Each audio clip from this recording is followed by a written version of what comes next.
Oke, Assalamualaikum warahmatullahi wabarakatuh. Selamat datang kembali di channel YouTube Singkat. Jadi pada video ini saya akan mengajak kalian untuk membahas salah satu anak dari bos toko roti yang lagi rame ini. Dia melakukan tindakan kekerasan terhadap karyawati ataupun anak buahnya. Jadi sebelum kita masuk ke pembahasannya, jangan lupa klik like, share, dan juga subscribe channel ini agar berkembang di kemudian hari dan bisa memberikan informasi-informasi bermanfaat untuk kita semua. Oke, silakan kita lanjut ke pembahasannya. Nah, jadi di video ini ada sebuah toko roti yang lumayan maju lah ya, ataupun sudah lumayan berkembang pesat.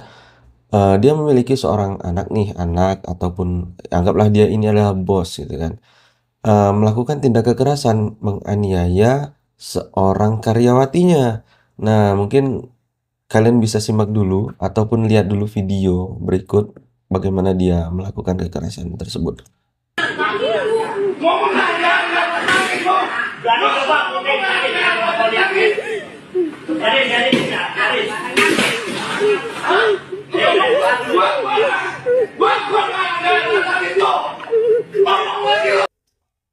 Nah, jadi di video ini orang tersebut sempat melempar kursi kepada si pegawainya.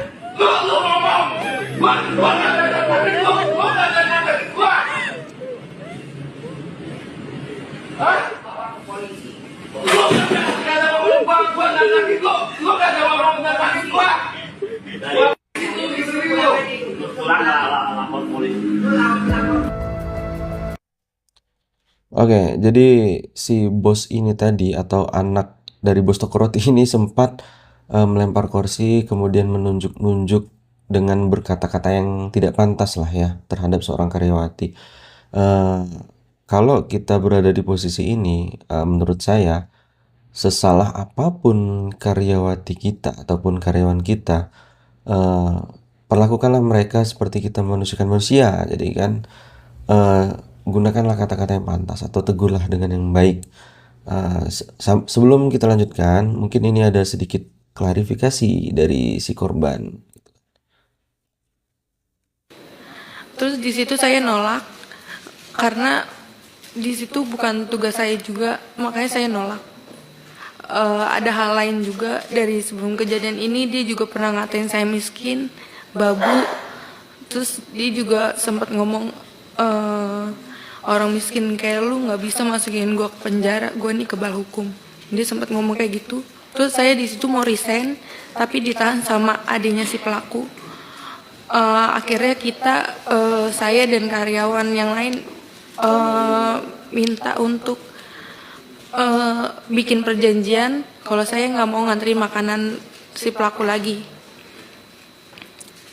Dari situ saya nolak. Pas saya nolak berkali-kali, dia ngelempar saya pakai patung, terus ngelempar saya pakai bangku, habis itu ngelempar saya pakai mesin edisi BCA. Habis itu saya ditarik sama ayahnya si pelaku. Terus karena HP sama tas saya masih di dalam, akhirnya saya balik lagi ke dalam, tapi saya malah dilempari lagi pakai kursi. Akhirnya saya kabur ke belakang ke tempat banyak oven. Di situ saya nggak bisa kemana-mana. Akhirnya saya dilempari lagi pakai barang-barang.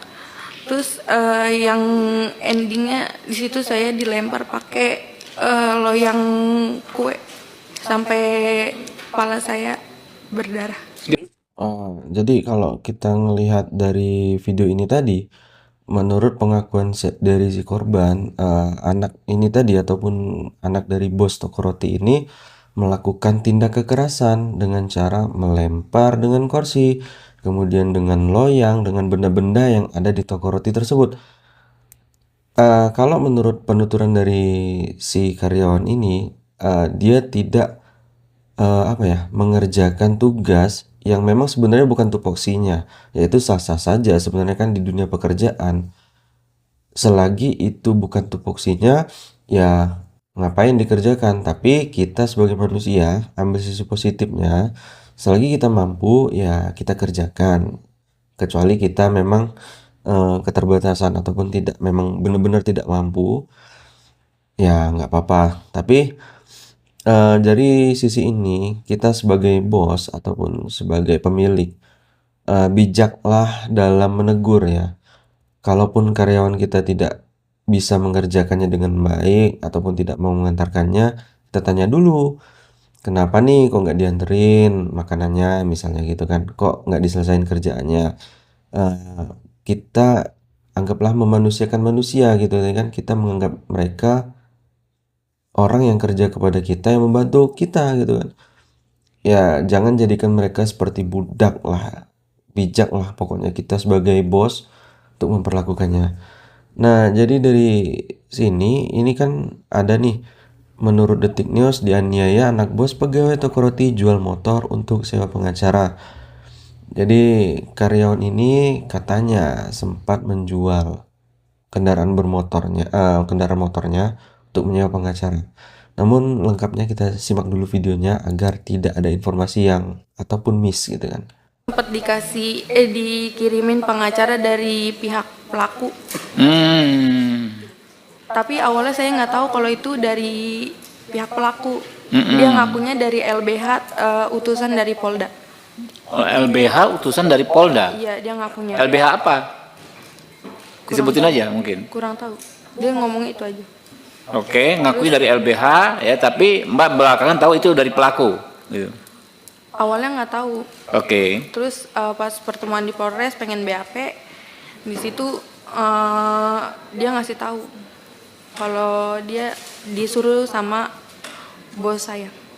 Oke, jadi si pihak bos itu sempat ngirimin pengacara tanpa sepengetahuan si karyawati tersebut. Ya mungkin ada proses hukum untuk menghindari hal-hal yang tidak diinginkan, jadi si bos mengirim sendiri utusan dia kan untuk mendampingi pelaku. Siapa namanya?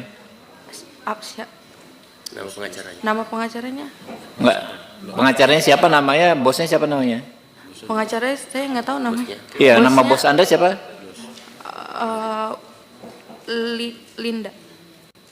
Oh, Bu Linda ya. Nama. Oke, jadi dia di sini mengatakan kalau bosnya itu bernama Linda gitu kan. Kan namanya itu Linda apa ya? Linda. Oke, lanjut. Terus akhirnya mama saya ganti pengacara.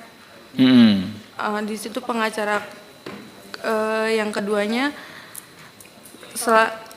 enggak,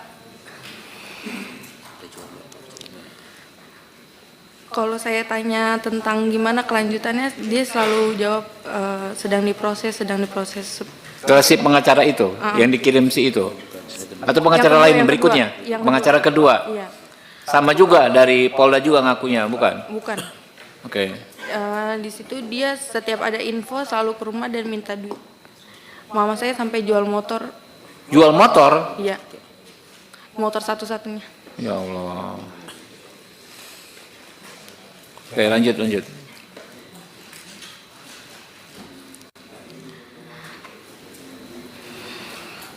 Lanjut, santai aja. Abis jual motor itu saya tanya-tanyain, itu udah nggak ada nggak bisa dihubungin lagi. Pengacaranya hilang, ghosting lah. Oke, jadi setelah kan yang pertama kan pengacara yang dikirim oleh bosnya, kemudian yang berikutnya dia nyari pengacara sendiri nih, misalnya contohnya tadi kan. Namun entah ya apakah dia ditipu atau tidak, dia sampai menjual ataupun orang tuanya tadi menjual motor untuk membayar pengacaranya sendiri gitu kan. Namun yang terjadi justru dibaliknya, pengacara tersebut tidak melanjutkan ataupun ketika ditanya jawabannya hanya diproses. Dan ketika ditanya lagi, si pengacara tersebut hilang, nggak ada nggak ada lagi tanggapan ataupun hilang kontak lah gitu, seperti yang kata itu tadi, ghosting gitu kan. Nah ini hati-hati ya kasihan juga kan kalau kita ngelihat si korban tadi sudahlah kena marah bos ataupun anak bos atau disalahkan gitu, ditipu juga oleh pengacara. Ya kita nggak tahu kan ke depannya, atau kan mungkin pengacaranya balik lagi ataupun hilang kontak sebentar gitu kan.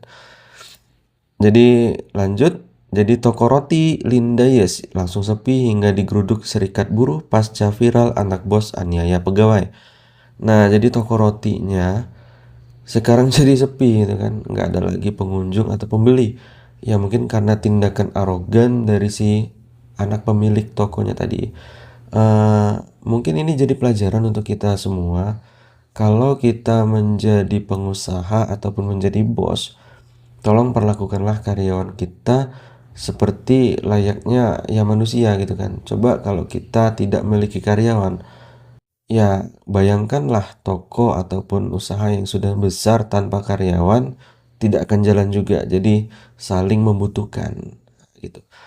Oke, mungkin sekian dulu videonya. Sekali lagi, jadilah bos yang baik dan bijak. Lebih bijaksana lagi lah ya dalam menilai ataupun mengevaluasi kinerja karyawannya. Oke, sekian, terima kasih. Assalamualaikum warahmatullahi wabarakatuh.